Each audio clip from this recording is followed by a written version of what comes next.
नमस्कार, आप देख रहे हैं न्यूज़ नेशन का डिजिटल प्लेटफॉर्म। मैं हूं आपके साथ रोमिता तिवारी और आज हमारे इस खास सेगमेंट में हमारे साथ एक खास मेहमान जुड़ी हुई हैं जो किसी भी परिचय की मोहताज नहीं है। हमारे साथ है सुरों की मल्लिका लोक गायिका मैथिली ठाकुर जी। मैथिली, बहुत स्वागत है आपका न्यूज़ नेशन पर।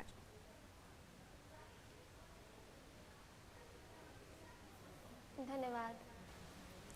मैथिली, सबसे पहले तो मैं आपसे यही जानना चाहूँगी कि हाल ही में आपको नेशनल क्रिएटर अवार्ड से नवाजा गया है। कैसा महसूस कर रही हैं आपको? इसके लिए बहुत सारी शुभकामनाएं। कैसा लगता है जब प्रधानमंत्री खुद आपको ये अवार्ड देते हैं और तारीफ़ करते हैं और ये कहते हैं कि मेरी बातें सुन सुनकर लोग थक गए हैं, अब आप ही कुछ सुना दीजिए।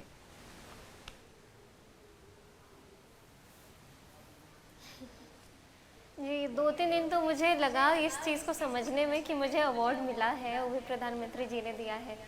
तो आज फाइनली मुझे थोड़ा अच्छा फ़ील हो रहा है और वो मैं महसूस कर पा रही हूँ कि क्या-क्या हुआ उस दिन, नेशनल क्रिएटर्स डे अवार्ड वाले दिन। और बहुत अच्छा लगा था क्योंकि क्रिएटर्स को बुला करके अवार्ड देना, उसमें भी इतने सारे 1.5 लाख से ज़्यादा क्रिएटर्स को नॉमिनेट किया गया था, उनके अपने-अपने क्षेत्र में जो वो काम कर रहे हैं। और कम से कम 3,500 के लोग, 3,500 के आसपास लोग उस हॉल में बैठे हुए थे, भारत मंडपम में।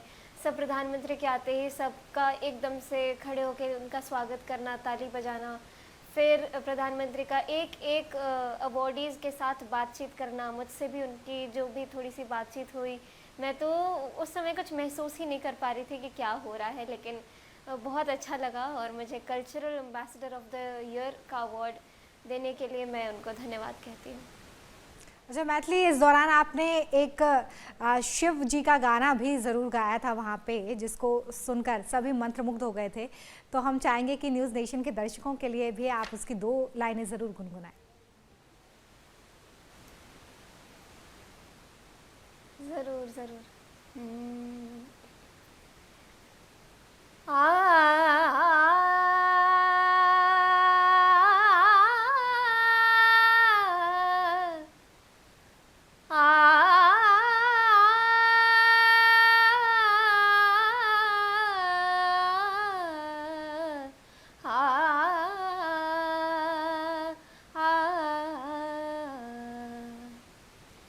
डिमिक डिमिक डमरू कर बाजे, प्रेम मगन नाचे भोला। सिंही नाद बजावत गावत, सिंही नाद बजावत गावत, लटक रही बगली झोला भोला। डिमिक डिमिक डमरू कर बाजे, प्रेम मगन नाचे भोला। बहुत ही सुंदर गीत मैथिली, और हम भी यहाँ पर मंत्रमुग्ध हो गए। 2 ही लाइनें सुनी लेकिन बहुत अच्छा लगा। मैथिली, क्योंकि आप अलग अलग भाषाओं में गाती हैं, अलग अलग शैलियों में गाती हैं, थोड़ा सा मैं आपके जीवन के बारे में जानना चाहूँगी क्योंकि लोग आपके बारे में अब जानना चाहते हैं कि वैसे तो आपकी आवाज़ जब कानों पर पड़ती है तो बहुत सारे रस हमें मिलते हैं, लेकिन हारमोनियम पर जब आपके हाथ पड़े थे तो कौन सा ऐसा गाना था जो आपने गाया था, और क्या वो गाना आज भी आप गाती हैं, रियाज करती हैं उसका?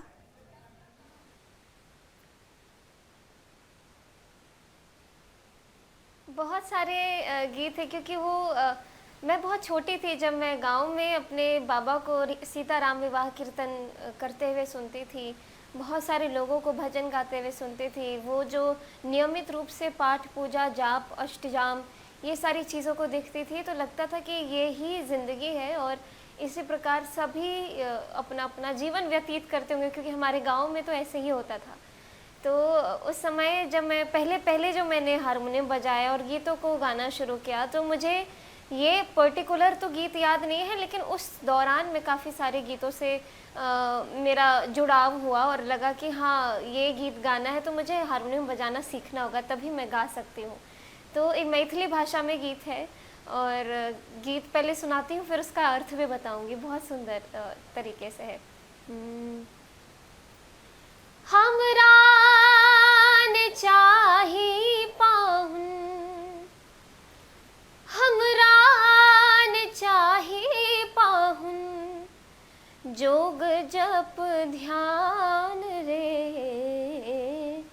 मिथिला के नतवा से, मिथिला के नतवा से बढ़ी गेलै शान रे, मिथिला के नतवा से बढ़ी गेलै शान रे, मिथिला के नतवा से। मतलब हमारे यहाँ पाहुन मतलब भगवान श्री राम को संबोधित करने के लिए उनको पाहुन कह के बुलाया जाता है, और इसीलिए अभी भी जितने भी हमारे गांव में जमाई होते हैं उनको पाहुन कहते हैं।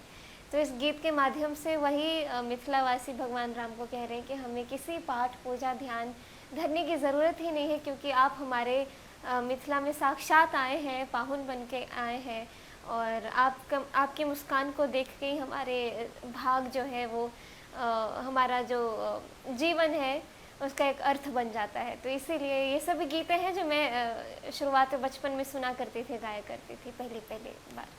अच्छा मैथिली, क्योंकि अब आपकी आवाज़ जो है वो सिर्फ बिहार की सीमा तक सीमित नहीं है, विदेशों में भी आपके गानों की चर्चा होती है, आपके नाम की चर्चा होती है। तो हम आपसे ये भी जानना चाहेंगे कि शुरुआत कैसे हुई, कैसे आपने ये सोचा कि हाँ मुझे भी गाना चाहिए? क्योंकि जितना हम आपके बारे में जानते हैं, पढ़ पाए हैं, रिपोर्ट्स में हमने देखा है, उसमें पता चलता है कि आपके पिताजी और आपके बाबा से ही आपने संगीत सीखा है। तो इसकी शुरुआत कैसे हुई?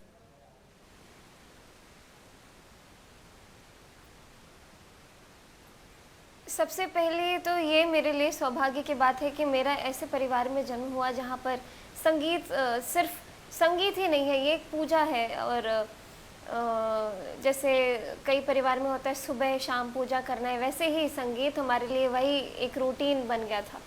तो कीर्तन करते करते मन करता था कि मैं भी सीखूं, मुझे भी आ जाए हारमोनियम बजाना। तो मुझे लगता है मैं 4 या 5 साल की थी जब मुझे हारमोनियम बजाना आ गया था, और मुझे नहीं याद है कि मैंने कैसे सीख लिया। और मैं उन गीतों, वो गीत भी मुझे याद हो गए थे, और वो भी मुझे नहीं मालूम है कि मुझे याद कैसे हो गए इतने सारे गीत। और राम विवाह, सीता विवाह, मतलब शुरुआत तो ऑब्वियसली मेरे मातृभाषा मैथिली से हुई, और अपने गांव में रहती थी, तो वही सब देखते सुनते लगता था कि यही है जो करना है मुझको। लेकिन जब मैं 6-7 साल की हुई और दिल्ली लेकर के आए पापा, तब यहाँ की दौर दुनिया बिल्कुल अलग थी, और यहाँ के लोग भी अलग थे। यहाँ पे हिंदी भाषा बोली जाती थी जो कि मुझे उस समय नहीं आता था, लेकिन धीरे धीरे करके मैंने हिंदी बोलना सीख लिया। उसके बाद मैं स्कूल जाने लगी। स्कूल जाने आने से भी काफ़ी चीज़ों से क्लैरिटी मिली कि हाँ यहाँ सब कुछ अलग है, गांव जैसा वातावरण नहीं है। फिर हिंदी गाने सुनने लगी, फिर धीरे धीरे ऐसा हुआ कि पंजाबी गाने सुनने लगी। फिर ऐसा हुआ कि कॉम्पिटिशन्स में पापा मुझे ले जाने लगे। और 2011 में जब मैं 11 साल की थी तब मैं पहली बार बम्बई गई थी, और वहाँ पे लिटिल चैम्प्स में मेरा सिलेक्शन हुआ था। हालांकि मैं ज़्यादा आगे नहीं जा पाई, टॉप 50 तक मैं पहुँच पाई थी, लेकिन बहुत दुख हुआ। लेकिन ये भी समझ में आया कि मैं कहाँ कहाँ लैक कर रही हूँ, मुझे क्या और सीखने की ज़रूरत है। हिंदुस्तानी शास्त्रीय संगीत मेरे पापा से ही मैंने सीखी है, और घर में ही अभ्यास किया, कहीं बाहर भटकने की ज़रूरत ही नहीं पड़ी। तो धीरे धीरे करके मैंने अपना दायरा बड़ा किया। फिर 2015 में भी मैं इंडियन आइडल के ऑडिशन में गई, और वहाँ पे मैं टॉप 30 तक सेलेक्ट हो गई थी। फिर 2017 में मैंने कोशिश की और ये सोचा कि अब हो गया तो हो गया, नहीं हुआ तो कुछ और करेंगे, IAS वाईएएस बनेंगे, ऐसा मन में था। क्योंकि मैं पढ़ने लिखने में भी ठीक थी और काफ़ी अच्छे मार्क्स आते थे। तो 2017 में जब राइजिंग स्टार में मैं गई, कलर्स चैनल पे आता था, वहाँ पे टॉप 2 में मैं पहुँची, फर्स्ट रनर अप बनी। तब मेरे मन में एक हिम्मत आई कि हाँ शायद मैं कर सकती हूँ। फिर दिल्ली आने के बाद मैंने देखा कि वहाँ के जितने भी पार्टिसिपेंट्स थे सब लोग सोशल मीडिया पे बहुत ही स्ट्रॉन्ग थे। उनके किसी के 3 लाख फॉलोअर थे, किसी के 50,000 इंस्टाग्राम पे फॉलोअर थे। मेरे लिए ये संख्या बहुत बड़ी थी, मुझे बहुत बड़ा लगता था कि इतने सारे लोग फॉलो करते हैं। तो उसी दौरान मैंने बम्बई में ही अपना फ़ोन लेकर के अपनी सोशल मीडिया अकाउंट क्रिएट करना शुरू किया, चाहे वो फेसबुक हो, इंस्टाग्राम हो, यूट्यूब हो। और घर आ करके मैं बस ये चाहती थी कि जैसे हर एक विनर कहीं ना कहीं भीड़ में खो जाते हैं, लोगों को याद नहीं रहता कि उस रियलिटी शो में कौन जीता था, तो ये चीज़ मेरे साथ ना हो, मुझे लोग भूल ना जाएं। तो इसीलिए मैंने घर पे ही स्मार्टफोन लेकर के वीडियोस बनाना शुरू किया। हम तीनों भाई बहन बैठ करके अपने ही पारंपरिक गीतों को गाते थे, हारमोनियम तबला के साथ। कोई माइक नहीं होता था, कोई भी फैंसी कैमरा नहीं होता था। बिल्कुल, देखिए लेकिन मैथिली, पंखा बंद ये बड़ी करके आश्चर्य की बात है कि जिन आंकड़ों पर्दा का हटा जिक्र के आज ताकि आप कर रही रोशनी हैं आए, मतलब कि हम कि पूरा जिन जुगाड़ आंकड़ों को करते थे देखकर कि आपको लगता था कि इतने लोग कैसे फॉलो करते हैं, उतने व्यूज़ आज आपके वीडियोस पर, आपके ब्लॉग्स पर आते हैं।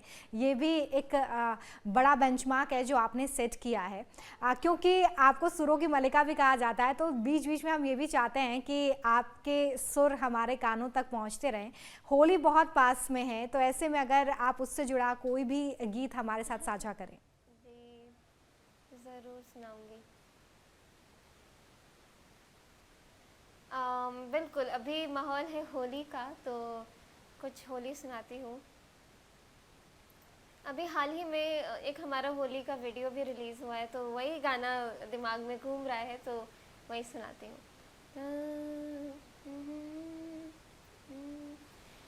आज बिरज में होरी रे रसिया, आज बिरज में होरी रे रसिया, होरी रे बरजोरी रे रसिया, होरी रे बरजोरी रे रसिया, आज बिरज में होरी रे रसिया, आज बिरज में होरी रे रसिया।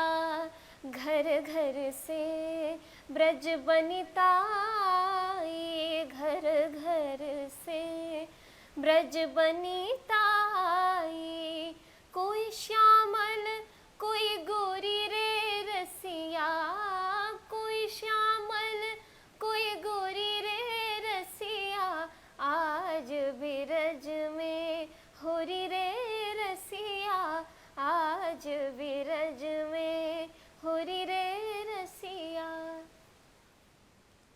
देखिए, वैसे मैथिली जब कलाकार सामने होता है तो सवाल जवाब का सिलसिला जो है वो थम जाता है, लेकिन मेरी मजबूरी है क्योंकि लोग आपके बारे में जानना चाहते हैं, तो इस सवाल के सिलसिले को मुझे आगे बढ़ाना होगा। मैथिली से मैथिली ठाकुर तक का सफ़र बहुत लंबा रहा है। मुझे लगता है बीते 10 साल या 12 साल में आपका जो सफ़र है वो बहुत तेज़ी से आगे बढ़ा है। तो क्या ये संघर्षपूर्ण रहा, या इसमें कुछ ऐसी बातें, कुछ ऐसी यादें थी जिनको लेकर आप आगे बढ़ती रही और आगे भी वो आपको प्रेरणा देते रहेंगे?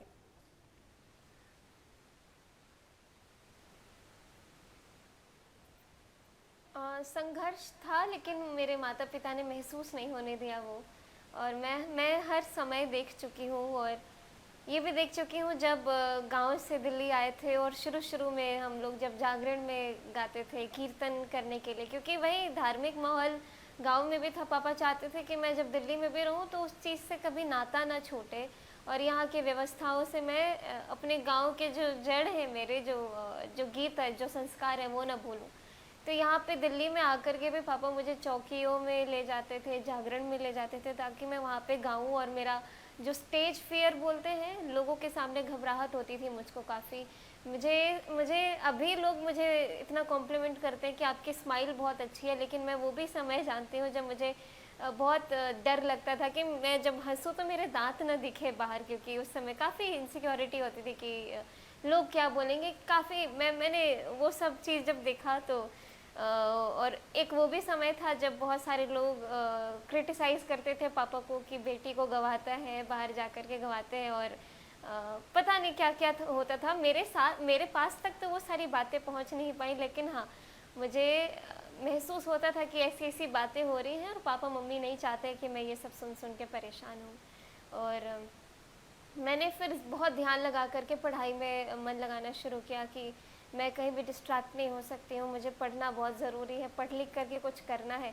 तो वो भी समय था कि जब काफ़ी सारी चीज़ें आती थी दिमाग में, और धीरे धीरे करके ऐसा लग रहा है कि भगवान ने साथ दिया। और टीवी पे आते आते, चाहे वो ऑडिशन के वीडियोस हो, हमारे लोगों ने पसंद करना शुरू किया। फिर 2017 के बाद तो एकदम से ज़िंदगी बदल सी गई। लोग कार्यक्रमों में बुलाना शुरू किया, और लोग इंटरव्यूज़ लेने के लिए घर पे आते थे। जैसे अभी मैं खुद आपके सामने में कनेक्टेड हूँ, वो टीवी पे लोग मुझे देख रहे हैं। तो ऐसे होते होते चीज़ें सुधर गई और अब महसूस नहीं होता है कि अभी कोई ऐसी दिक्कत है। लेकिन जब भी पहले का सोचती हूँ तो काफ़ी प्राउड फील करती हूँ कि हम ये कर पाए। हम तीनों भाई बहन ने काफ़ी संघर्ष किया है यहाँ तक पहुँचने के लिए, लेकिन ये कभी रुकनी नहीं चाहिए, हमेशा मेहनत जारी रखेंगे। तो मतलब अगर प्राउड बिहार की बात की जाए तो वो कौन सा गाना है जो आपके जहन में आता है?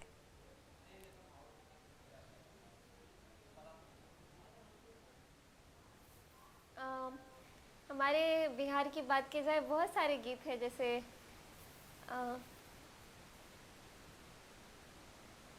मैं होली का ही गीत सुनाती हूँ। हमारे यहाँ पे कैसे होली के गीत राम सीता जी को लेके है। हम्म, हम्म, मिथिला में राम खेले होरी, मिथिला में राम खेले होरी, मिथिला में हो खेले होरी, हो खेले होरी, हो खेले होरी, हो खेले होरी, मिथिला में राम खेले होरी, मिथिला में। आपको सुनते हैं तो मिथिला की जो संस्कृति है, जो उसकी सभ्यता है, उसकी साफ झलक मिलती है। और इस वक्त मैं आपके पीछे जो पेंटिंग देख रही हूँ उसमें भी मिथिला की झलक साफ नज़र आ रही है। आप ऐसी कौन सी प्रेरणा है जिससे प्रेरित होकर मिथिला को अपने अंदर इस तरह से बसा पाते हैं? क्योंकि अगर आजकल यंगस्टर्स की हम बात करें तो वो एक अलग तरह की म्यूज़िक की तरफ अट्रैक्ट हो रहे हैं। ऐसे में आप कैसे ये कर पाती हैं कि इस संस्कृति को, इस सभ्यता को संजो पाती हैं?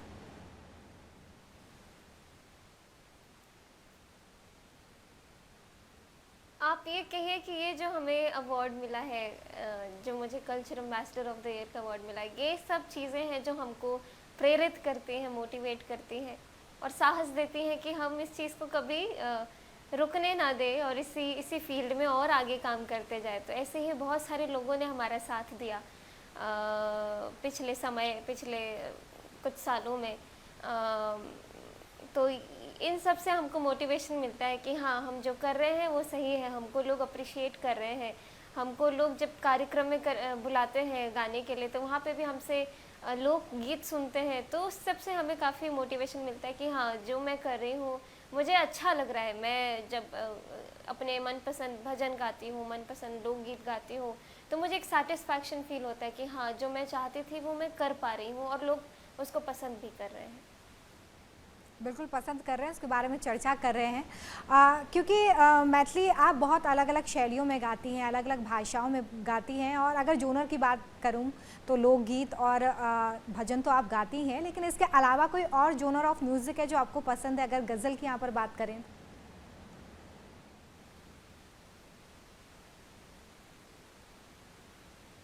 जी, बहुत सारे जॉनर हैं जो मुझे गज़ल भी गाना पसंद है, ठुमरी गीत है पसंद है, मैं ख़्याल गायकी भी करती हूँ और अलग अलग जॉनर है। जब मैं स्टेज पे होती हूँ तब तो मैं बहुत ही कुछ परफॉर्म करती हूँ, चाहे इतने सारे भाषाओं को एक साथ परफॉर्म कर लेती हूँ, क्योंकि आपके बहुत सारे जब मैं फैंस अभी भी विदेश आपको जाती सुन हूँ रहे हैं तो मैथिली, वहाँ पे अगर आप इंडिया कुछ के ही गा लोग पाएं। होते हैं, लेकिन वो अलग अलग स्टेट के लोग होते हैं। तो कभी गुजराती,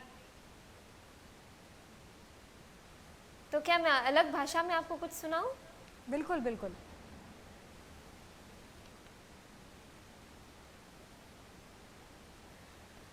जी, मैं आपको मराठी में एक अभंग सुनाती हूँ।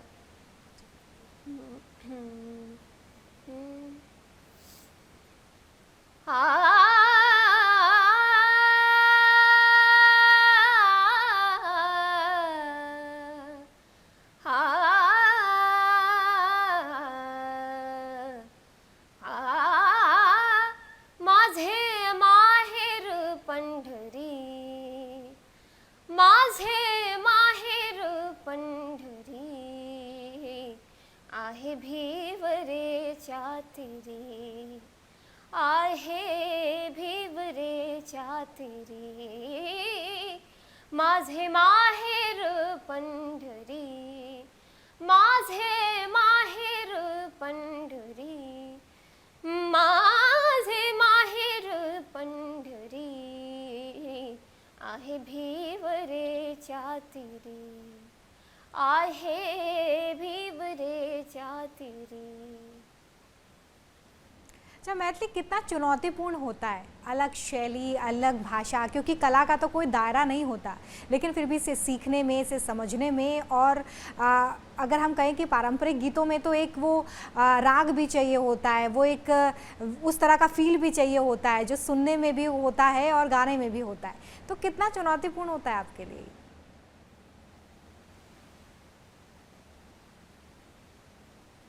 मेरे ख्याल से ये बात मैं सभी जितने भी संगीत के स्टूडेंट्स हैं मैं उनको बताना चाहूँगी कि शास्त्रीय संगीत, हिंदुस्तानी शास्त्रीय संगीत एक जड़ है।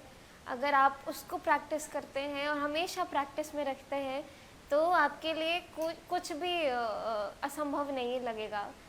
चाहे वो गज़ल गायकी हो, क्योंकि हर एक चीज़ को रिप्रेजेंट करने का तरीका वही है कि आपके अंदर तैयारी कैसी है।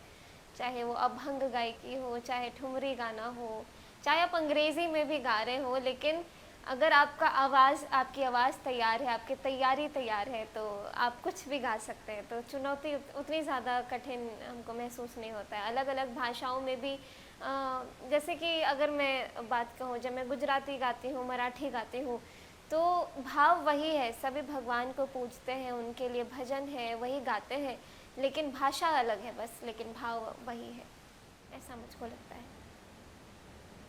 मैथिली, जो युवा आपको सुन रहे हैं इस वक्त, आप उनको क्या संदेश देना चाहेंगे कि कैसे वो अपनी सभ्यता से, अपनी संस्कृति से जुड़े रह सकते हैं, और ख़ासकर वो स्टूडेंट्स जो इस वक्त पढ़ाई के साथ साथ म्यूज़िक को भी साथ में लेकर चल रहे हैं, उसकी भी प्रैक्टिस कर रहे हैं, और आगे जाकर शायद उनका भी सपना है कि वो एक बड़े प्लेबैक सिंगर बने या संस्कृति से जुड़े हुए जो संगीत हैं उनमें भाग लें?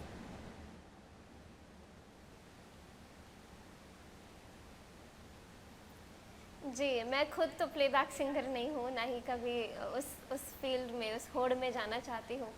तो मैं बस यही, जितने भी लोग संगीत पसंद करते हैं, काफ़ी सारे ऐसे लोग हैं जो मैं, काफ़ी डॉक्टर्स लोग स्पेशली, जब मैं उनसे मिलती हूँ तो ऐसा लगता है कि वैसे बोलते हैं हमको संगीत काफ़ी पसंद है लेकिन हम इस प्रोफेशन में आ गए हैं। काफ़ी सारे लोग ऐसे बोलते हैं कि हमको डांस करना बहुत पसंद है, हमको चित्रकारी बहुत पसंद है, लेकिन हमारे मम्मी पापा चाहते हैं कि हम डॉक्टर, इंजीनियर, ये सब बने। तो मुझे थोड़ा वो होता है कि काफ़ी मुश्किल हो जाता है लोगों के लिए अपने पेरेंट्स को कन्विंस करना, या फिर मैं तो इस मामले में काफ़ी भाग्यशाली हूँ कि मुझे हमेशा हर तरीके से सपोर्ट मिला। लेकिन हाँ, जितने भी लोग संगीत सुनते हैं, संगीत का अभ्यास करते हैं, उनको पसंद है, बस यही है कि हम सभी के जीवन में संगीत एक ऐसी चीज़ है कि सबको चाहिए, एक मेडिसिन है, चाहे वो इंसान हो या जानवर हो, सबको चाहिए। तो इसीलिए बस जुड़े रहिए आप, और अच्छा लगेगा आपको। अच्छा मैथिली, आपका एक बहुत ही फेमस लोकगीत भी है और मुझे भी व्यक्तिगत रूप से बहुत पसंद है, जिसमें जो राम जी की सालियाँ हैं वो उन्हें घेर लेती हैं, और आपने बहुत ही सुंदर तरीके से उसे प्रस्तुत किया है आपकी आवाज़ में। अगर आप वो हमें सुना पाएँ।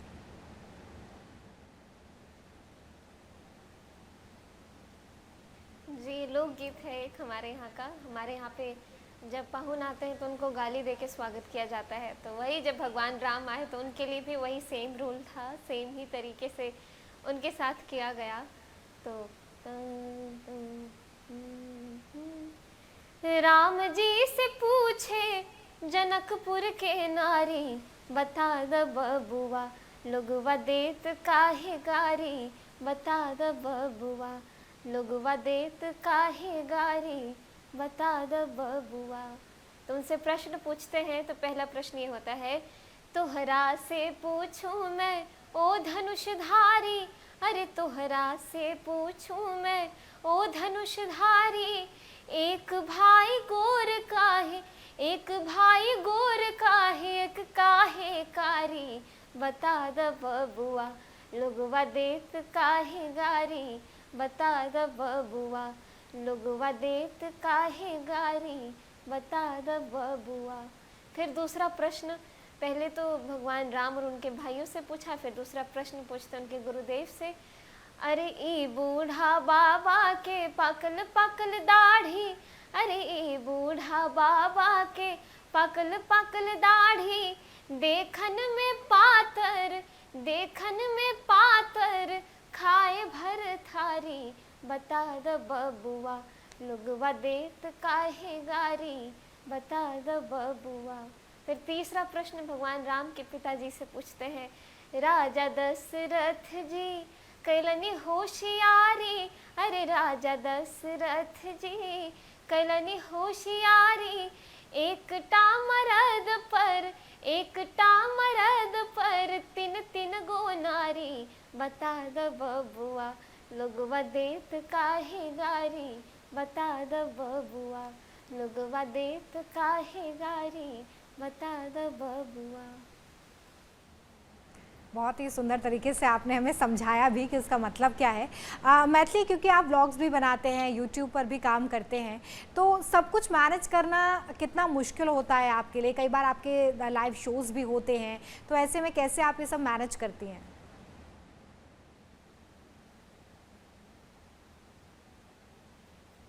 ये तो है कि हम तीनों भाई बहन अपना सारा काम खुद से करते हैं। हमारी कोई टीम नहीं है जो हमारे लिए कोई व्लॉग एडिट कर दे या गाना एडिट कर दे। तो बात यही है कि जब कोविड का समय था तब हमारे पास बहुत खाली समय था और हम एक तरीके से हम इतने ज़्यादा आलसी हो गए थे कि कुछ सोचने का, कुछ समझने का मन ही नहीं करता था। तब उस समय में पापा ने बोला कि कुछ कुछ तो करो ताकि देह में एक एक्टिव तुम लोग रहो, चूही बना रहे, हमारे यहाँ पे मम्मी बोलती है।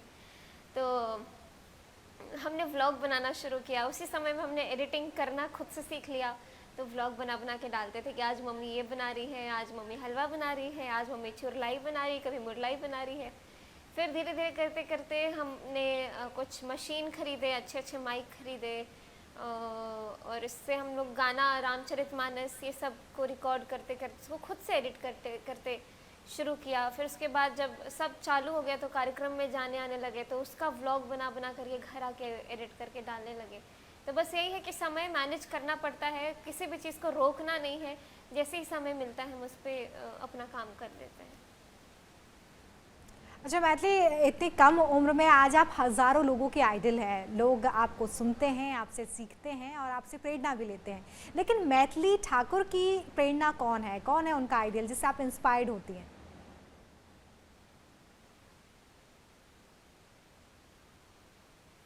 मैं कहूँ तो मेरे प्रेरणा स्रोत तो मेरे दादाजी ही होंगे, क्योंकि उन्हीं से मैंने सीखा। उन्होंने मुझे इंटरेस्ट दिलवाया कि कैसे करना है, हाँ मुझको भी करना है। ये सोच मुझे उन्हीं को देख के आई है कि ऐसे ऐसे ही जीना है मुझको भी। उसके बाद जब मैं शास्त्रीय संगीत की बात करती हूँ तो मुझे किशोरी मोनकर जी, उनको सुनना काफ़ी पसंद है, तो वो मेरे एक आइडल हैं। बस, और बहुत सारे लोग हैं जिनको मैं इतना सुनती हूँ और मन करता है कि मैं उन्हीं की तरह कभी गा पाऊँ या फिर उनसे उनका कुछ अंश मुझ में आए, तो इसीलिए सुनती रहती हूँ। और बहुत सारे आइडल्स हैं मेरे। शायद आपको देखकर भी लोग यही सोचते होंगे कि काश हम कभी मैथिली के जैसे गा पाएँ। मैथिली, क्योंकि होली बहुत करीब है और अब हम भी इस प्रोग्राम को अंत की तरफ ले जा रहे हैं, तो आप अपने तरीके से कैसे देशवासियों को होली की शुभकामनाएं देना चाहेंगी?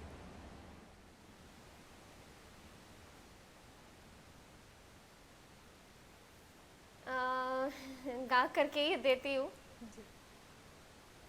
तो भगवान शिव की हम बात कर रहे थे, तो हम लोग जब होली के गीत गाते हैं तो कृष्ण राधा के होली के गीत में बहुत सारे रंग और बहुत सारे खेल कूद, रास, ये सब का दृश्य हम देख पाते हैं गीतों के माध्यम से। लेकिन जब भगवान शिव की होली की बात करते हैं तो किस प्रकार उनकी होली है, और इसका एक बहुत सुंदर सा वर्णन है गीत में, मैं आपको सुनाती हूँ।